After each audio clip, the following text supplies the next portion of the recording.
रवींद्र चव्हाणांच्या नेतृत्वात भाजपचं धक्कातंत्र सुरूच आहे. धुळ्यात भाजप काँग्रेसला धक्का देण्याच्या तयारीत आहे. काँग्रेसचे माजी आमदार कुणाल पाटील भाजपच्या संपर्कात.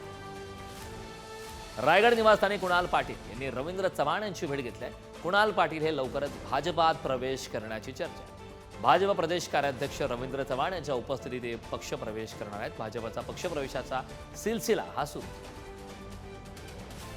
संदर्भात ताजे अपडेट देण्यासाठी आपले प्रतिनिधी सुशांत सावंत आपल्यासोबत आहेत. सुशांत, आपण पाहतोय की पुन्हा एकदा खरं तर भाजपचं धक्कातंत्र हा सुरूच आहे. हे धक्कातंत्र यंदा मात्र धुळ्यात पाहायला मिळण्याची शक्यता आहे. काय ताजं अपडेट?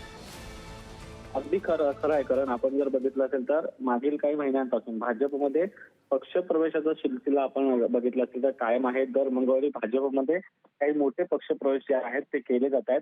आता देखील एक चर्चा अशी सुरू आहे ती म्हणजे धुळ्यातले काँग्रेसचे आमदार माजी ते आता भाजपमध्ये येऊ शकतात. कुणाल पाटील भाजपच्या संपर्कात असल्याची चर्चा सुरू झाली आहे. त्याचं प्रमुख कारण म्हणजे भाजप कार्यकारी अध्यक्ष रवींद्र चव्हाण यांची त्यांनी भेट घेतली. ही भेट रवींद्र चव्हाण यांच्या रायगड या निवासस्थानी खरं तर घेण्यात आल्याची आपल्याला माहिती मिळते. त्यामुळे कुणाल पाटील हे लवकरच भाजपमध्ये प्रवेश करतील आणि त्यासाठी त्यांची बोलणी भाजपच्या पक्ष नेतृत्वाशी सुरू असल्याची देखील आपल्याला खात्रीलायक सूत्रांनी माहिती दिलेली आहे.